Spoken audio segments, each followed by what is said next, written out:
residents? Well, I visited the scene of this terrible fire this morning. I wanted a briefing from the emergency services.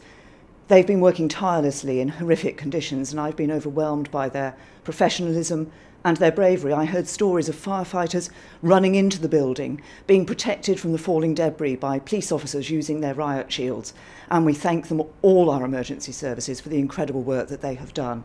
I've also learnt that now the number of confirmed dead is 17, but it is expected to rise further. We know there are 37 people being treated across several hospitals in London, 17 of whom are receiving critical care. At times like this, the response of the community has been extraordinary, and it has shown the great spirit of people in responding to a tragedy such as this. I've ordered that the cross-government group that is meeting to ensure that the response is properly coordinated will meet again today. They'll meet this afternoon, and the government stands ready to provide every assistance necessary to the emergency services and to the local authority. I know we've all heard absolutely heartbreaking, as I did this morning, heartbreaking stories of the people who were caught up in this terrible, terrible tragedy. And I want to reassure the residents of Grenfell Tower, all of whom are in our thoughts and prayers at the moment. I want to reassure them that the government will make every effort to ensure that they're rehoused in London and as close as possible to home. But right now, people want answers, and it's absolutely right. And that's why I am today ordering a full public inquiry into this disaster.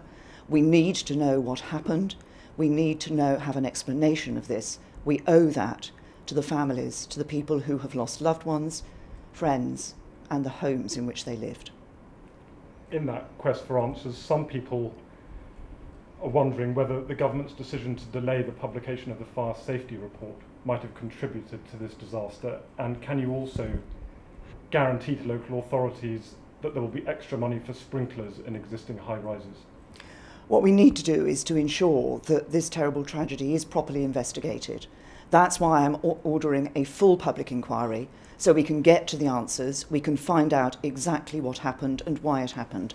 And it became clear to me this morning that that was necessary, because when I visited the scene, when I spoke to the emergency services, they told me that this fire, the way this fire progressed, how it took hold of this building, was rapid, it was ferocious, and it was unexpected.